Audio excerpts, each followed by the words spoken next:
پیدا کرتے ہیں ہم، مطلب by birth natural talent of غلامی ہم نے نا انسٹل کرایا ہوتا ہے اپنے بچوں میں کہ کوئی آ جائے بس بوٹ کیسے پالش کرتے ہیں بیٹا، بس سب سے پہلے باقی چھوڑ سوچ کیسے پالش کرتے ہیں، پہلے سوچ بوٹ کیسے پالش کرتے ہیں کسی کا. احد کے غزوے میں اتنا گھمسان کا رن تھا، افواہ پھیل چکی ہوئی تھی، نبی اسلام زخمی ہو چکے ہیں، لوگ کہہ رہے ہیں کہ محمد شہید ہو گئے. احد کے پہاڑ کے اوپر چٹان کے پیچھے صحابہ نے نبی اسلام کو ادھر آرام فرما رہے ہیں کہ کس طریقے سے ریکوری ہو جائے، اتنی بلیڈنگ ہو رہی.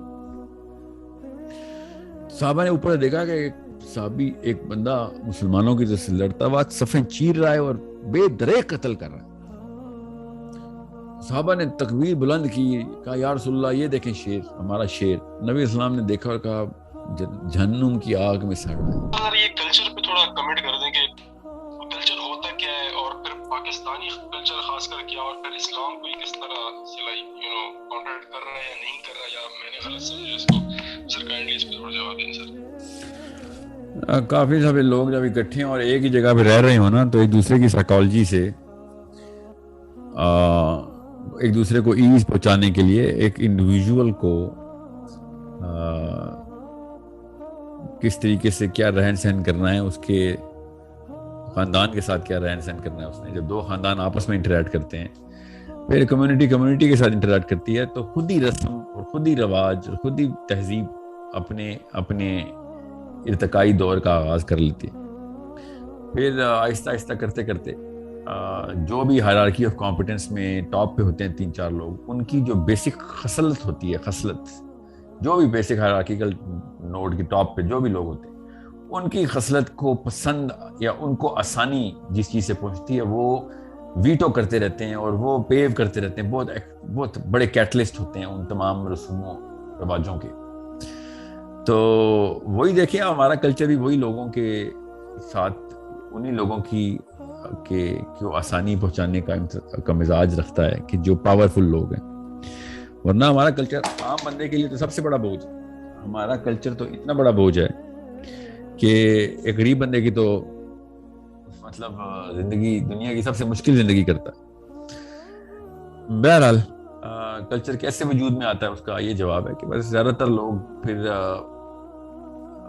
اسی بندے کا خیال کرتے ہیں، یا وہ والا بندہ جو ہے وہ اپنی بائسنس کے اندر، اپنی پریزرویشن کے اندر، اپنی لائف کو آسان کرنے کے لیے وہ والی ہائرارکی جو ہے نا، جو ٹاپ ہوتی ہے، وہ ڈکٹیٹ کرتے ہیں تمام تر معاملات کو، جو کہ اس کے خاندان کو فائدہ دیتے ہوں، یا اس کو اس کی جو خود اپنا مزاج جو ہے وہ اس کو زیادہ جو موضوع لگتا ہو، وہ کام پھر ڈکٹیشن میں آ جاتا ہے.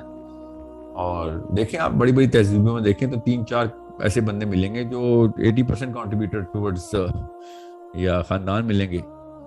پاکستان کا اپنا دیکھ لیں نظام، سندھ میں دیکھیں کون لوگ ہیں جو سیٹ کرتے ہیں سارے کے سارے معاملات، ہم سب کو پتہ کون ہے. پنجاب میں دیکھیں یہ چودراہٹ جن کی بھی چلتی ہے، وہی والی سندھ میں بھی جاگیردار انہی کے چلتے ہیں. بالکل اس طریقے سے کوئی پوچھے ذرا پارلیمنٹ ہاؤس میں جا کے کہ ان کا بیسک نارم کیا ہے، کہاں سے آیا، کس نے شروع کیا تھا. آرمی میں دیکھیں ابھی تک گورا نہیں مار سکے، ابھی تک برٹش لگتا ہے ابھی تک گورا ادھر ہی موجود ہے، بلکہ گورا نے بھی اتنا گورا پن نہیں دیکھا جتنا پاکستان آرمی کے اندر گورا پن ہے. کیوں؟ وہ کاکول سے ٹرین ہوتا ہے اس کلچر میں، وہ جو ہائرارکی آف کمپیٹنس میں تھے. they don't even understand کہ اتنا گورا تو گورے کو بھی پسند نہیں تھا جتنا گورا پاکستان آرمی والا ہو جاتا ہے. تو اور مولویوں کو دیکھیں آپ، اپنا وہ کوئی ایک بابا تھا جس نے کوئی 50,000 کام کیے تھے، اتنا گرو نانک نے اپنا عالم پن نہیں پریکٹس کیا نیچے، اتنا مولوی مدرسے کے اندر مولوی پن پریکٹس ہوتا تھا. اسلام کا دور سے کوئی نام نشان نہیں، وہ بس موٹے 3-4 ایسے حرکتیں کرتوت. بس وہ شلوار قمیص کتنی لینتھ کی پہنی تھی اس عالم نے، وہ پورا کا پورا کلچر ایسے، کس نے پگڑی ایسے باندھی تھی تو نیچے پورے 100 نسلیں ویسی پگڑی باندھیں گی. جس طریقے سے ہاتھ ملانے سے لے کے شادی کرنا، کس طریقے سے رہتے ہیں خاندان کے ساتھ، سارا کا سارا معاملہ جو ہے نا، یہ کچھ گنے چنے لوگ ہی ہوتے ہیں جن سے لوگ باقی کے لوگ ان کی کسی بھی وجہ سے مروب ہوئے ہوتے ہیں. وہ پھر چٹ کرتے ہیں کلچر کیا ہے، کلچر کہاں سے لے کے آنا ہے، کیسے ان چیزوں کو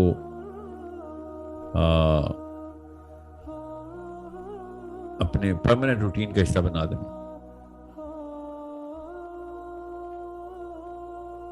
سو آئی ہوپ آپ سب کو پتا ہو کہ مطلب آپ جب کلچر کی بات کرتے ہیں تو یو آر انڈر somebody. آپ کسی نہ کسی کتابیں ہیں, اور اگر آپ کسی کتابیں ہیں تو سراغ لگائیں, کھوج لگائیں کس کتابیں آپ. ایسے تو نہیں ہوگا نا کہ آپ مطلب کوئی ان نون سی کوئی وحی آئی تھی کسی کو, یا ایک ہی وقت میں 50 لاکھ بندوں کو کوئی ایسا خواب آیا ہے تو صبح اٹھ کے انہوں نے وہ کام شروع کر دیے. ایسے تو نہیں ہوتا. there is some one guy, 2 guys, 3 guys behind this. وہ اپنے ٹائم کے اوپر باقیوں کو مروب کر چکا تھا. اس کے اپنے رہن سہن سے زیادہ تر چیزیں ڈکٹیٹ کی گئی بعد میں نیچے. عمومی عوام تو اب دیکھیں کلچر کتنا ڈیپ روٹیڈ ہے نا, تو صاف سمجھ آتی ہے کہ فالوورز بہت زیادہ تھے, کمزور لوگوں کی تعداد زیادہ تھی. اگر ڈیپ روٹ نہیں ہے, ورسٹیلٹی بہت زیادہ ہے کلچر میں, تو اس کا مطلب ہے لوگ سوچنے والے تھے, نہیں آتے تھے تابع کسی ایک بات کی. ہر کوئی اپنی اپنی کرنے کی کوشش کرتا تھا. کلچر اتنا ڈیپلی ایمبیڈڈ نہیں تھا. کوئی خاص چیزیں ایسی ہیں جو کہ ہر جگہ نہیں پائی جاتی. اس کا مطلب ہے طاقتور سوچ کے لوگ تھے کافی. اور پاکستان انڈیا کا دیکھ لیں, ایسا کمہار کسان, ہمارے پرداداؤں کی بات کر رہا ہوں, وہ ایک چیز نہیں ایسی جو کہ یونیک کر سکیں. ایک چیز ریپلیکیٹڈ, کاپیڈ. کیوں؟ بس کوئی ڈکٹیٹر آیا تھا, جو بھی حکمران آیا تھا, کبھی ادھر سے ایران سے آ رہا تھا, کبھی افغانستان سے آ رہا تھا, نہیں تو کوئی گورا آ رہا تھا. ایک دور تو ایسا آیا, میں کتاب پڑھ رہا تھا, ایسی قوم کا حصہ ہیں ہم کہ ایک انویڈر آیا ہمارے پاس آرمی لے کے. پڑھیں تو صحیح نا کتابیں اپنی قوم کے بارے میں. اتنی کوئی غیرت کی کمی ہے ہمارے علاقے میں کہ ہماری قوم ڈھول لے کے استقبال کرنے پہنچ گئی اس انویڈر کا. انویڈرز نے کچھ ہزار گز کی ریٹریٹ بھی کی کہ یہ کیا ہوا ہے ہمارے, یہ کیا کون سا ہتھیار ہے ان کے پاس. پتہ چلا ان کے استقبال کے انویڈر کے استقبال کے لیے آئے ہیں لوکلز. یہ ایسی قوم ہے ہماری. تو انہوں نے تو اسی کا کلچر لینا ہے نا کہ جو ان کے اوپر حکمرانی کرے گا. انہوں نے تو مروب ہونا ہی ہونا ہے. ہم تو ویٹ کر رہے ہیں بس کہ کب کون آئے اور مروب ہو جائے. اور ڈھول اور بینڈ باجا لے کے انویڈرز کے استقبال کرنے والی قوم ہے. بائی دا وے یہ گوروں سے پہلے ایک واقعہ ہے. آپ خود سوچیں, میں نے جب یہ کتاب میں نے یہ واقعہ پڑھا تو میں نے سوچا کہ یار یہ تو ڈھول لے کے تو ہم کھلے عام آ گئے تھے. ابھی بھی جب امریکہ انویڈ کرنے پاکستان میں آیا تو ہم ڈھول تماشا لے کے ہی پہنچے ہیں اس تک.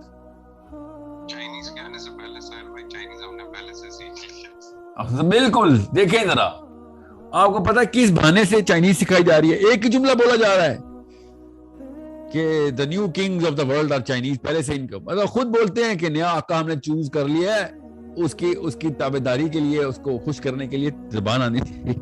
کیسی کوئی قوم ہے نا ہماری کہ ان سچ. میں نا اردو پہ ادھر ریسرچ کر رہا تھا, بہت پرانے وقتوں کی بات ہے, تو اتنی شرم آئی نا مجھے کہ اردو زبان کیسے بنی تھی کہ ایسا کوئی ہم لوگوں کی بھی نا. میں اس لیے کہہ رہا ہوں ہم لوگوں کو نا زیادہ بچے نہیں پیدا کرنے چاہیے. اب کرنے چاہیے تو پھر سکھانا چاہیے کہ وہ سوچنا کیسے پتر ہمارے جیسا نہ بن جائیں, ٹھیک ہے, ورنہ غلام ہی پیدا کرتے ہیں ہم. مطلب by birth natural talent of غلامی ہم نے نا انسٹل کرایا ہوتا ہے اپنے بچوں میں کہ کوئی آ جائے بس. بوٹ کیسے پالش کرتے ہیں بیٹا, بس سب سے پہلے. باقی چھوڑ سوچ کیسے پالش کرتے ہیں, پہلے سوچ بوٹ کیسے پالش کرتے ہیں کسی کا. جوتے پالش کرنا سیکھ, 2 وقت کی روٹی مل جائے گی. ایسے کوئی غریب کے بچے نکلے نا ہمارے کچھ جنریشن سے, ان کو یہ 2 وقت کی روٹی ایسی کوئی لگی ہے. مطلب پوری قومیں 1 وقت کی روٹی میں ایک ہفتے میں 3 دفعہ کھانا کھا کے پوری دنیا کو فتح کر گئے تھے. ان کو 2 وقت کی روٹی اتنی کوئی اصولی بات لگتی ہے نا.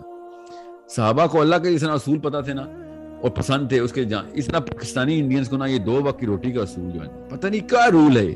سائنس میں بھی ایسا کوئی رول نہیں ہے کہ 2 وقت کی روٹی نہیں کھاؤ گے تو وہ پتہ نہیں کیا مسئلہ ہو جائے گا.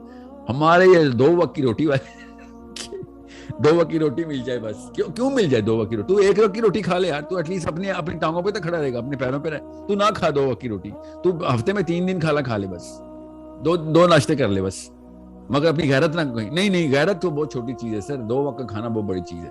ڈنر نہیں کروں گا تو خیر ہے, بے غیرت مار دیں مگر ڈنر کرا دیں. یہ ہے ہمارے بڑے بوڑھوں کا اصول جو کہ نسوں میں گما رہے کہ 2 وقت کی روٹی. لڑکیاں تک بولتی ہیں خیر ہے برا شور ہی صحیح 2 وقت کا کھانا تو دیتا ہے. 2 وقت کے کھانے پہ برا شور کیسے ایکسیپٹ کر لیتی ہیں آپ؟ مطلب یہ کیا ہے؟ رات کے وقت اگر پیٹ خالی ہوگا تو کیا مطلب دل باغی ہو جائے گا اللہ سے؟ کیا ہوتا ہے آپ کو ذہن کیا ایسا فطور آتا ہے کہ اگر رات کو پیٹ خالی ہے یا پھر سارا دن بھوکے رہیں؟ So it's such a big نا. آپ دیکھیں رمضان میں بھی ہمارا کیا حال ہوتا ہے. پاکستانیوں کا رمضان بھی دیکھا کبھی آپ نے؟ افطاری کے وقت ایسے سناٹا کے سور پھونک دیا گیا ہے. ابھی القاریہ کی آندھی آئے گی پورا پاکستان خالی. افطاری کو اس طریقے سے سیلیبریٹ کیا جاتا ہے کہ کھانے کے وقت کچھ بھی نہیں کر سکتے ہم پہ روزہ آیا بس. ہمیں 2 وقت کی روٹی والا دین تھا تو وہ دوسرا وقت اب شروع ہونے لگا. سوچیں صحیح کتنی سیریس ہے نا افطاری ہمارے لیے. اتنی سیریس ہے کہ میرا وہ نبی کے جو 24 گھنٹے تک سحری ٹو سحری میرا نبی روزہ رکھنے والا. اور ہم دیکھیں یہ ایک ایسا اصول ہے کہ ہر بچے کو پتا افطاری میں جلدی کرنی چاہیے. حدیث ہے اسی طرح. بتاؤ 2 وقت کی روٹی والا مذہب ہے تمہارا کہ بس 2 وقت کی روٹی مل رہی ہے. چاہے مشرف آئے, چاہے وہ لارڈ ماؤنٹ بیٹن ہو, چاہے وہ یہ ایرانی کوئی آ رہا ہے, چاہے افغانی آ رہا ہے, چاہے شیر شاہ سوری ہے یا پھر نادر شاہ ہے یا whoever, چاہے وہ شکلا ہے یا کوئی سکھ ہے یا ہندو ہے. we don't care, بس 2 وقت کی روٹی مل رہی ہو. so it's such a big problem for me. so it's not something we can do much about. Chinese کو بھی ایسی تابع کریں گے دیکھنا. ابھی دن نہیں لگائیں گے ہم, 24 گھنٹے لگائیں گے ہم بس کیسے ہم سب چائنیز ہو جائیں گے. اسی وقت we will start wearing red robes. Fashion میں آیا کرے گا. لیفٹ والے وہ والی فیشن کیا کریں گے, رائٹ والے کسی اور طریقے سے. چائنیز کے اندر قرآن پاک میں چائنا کے بارے میں تعریفیں, حدیث میں چائنا کے بارے میں تعریفیں. ابھی دیکھنا کیسے ہمارے دونوں طرف سے لیفٹ اور رائٹ سے بھی نکل آئیں گے. So it's a problem of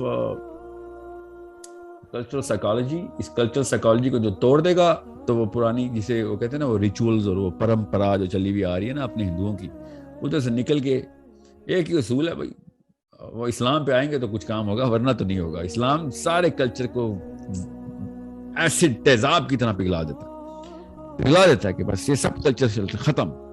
either you are with the prophet, for the prophet, about the prophet, to the prophet, inside Islam, otherwise you're against it. کہانی ختم. احد کے غزوے میں اتنا گھمسان کا رن تھا, افواہ پھیل چکی ہوئی تھی, نبی اسلام زخمی ہو چکے ہیں, لوگ کہہ رہے ہیں کہ محمد شہید ہو گئے. احد کے پہاڑ کے اوپر چٹان کے پیچھے صحابہ نے نبی اسلام کو ادھر آرام فرما رہے ہیں کہ کس طریقے سے ریکوری ہو جائے, اتنی بلیڈنگ ہو رہی. صحابہ نے اوپر دیکھا کہ صحابی ایک بندہ مسلمانوں کی طرف سے لڑتا ہوا صفیں چیر رہا ہے اور بے دریغ قتل کر رہا ہے. صحابہ نے تکبیر بلند کی, کہا یا رسول اللہ یہ دیکھیں شیر, ہمارا شیر. نبی اسلام نے دیکھا اور کہا جہنم کی آگ میں سڑ رہا ہے. صحابہ نے کہا یا رسول اللہ یہ تو اس دن جس میں ہم سب کمزور پڑے ہوئے ہیں تو یہ تو اس نے تو ٹیرر مچا دیا کفار میں. نبی اسلام نے کہا اپنے قبیلے کے لیے لڑ رہا ہے, اللہ کے لیے نہیں لڑ رہا ہے. سوچیں تو صحیح, کلچر تو بہت ڈیپر کینسر کا سیل ہے, بہت ڈیپر کینسر کا سیل ہے. بس خاندان لیول کے اوپر بھی آپ غیر مسلم ہو گئے ہیں.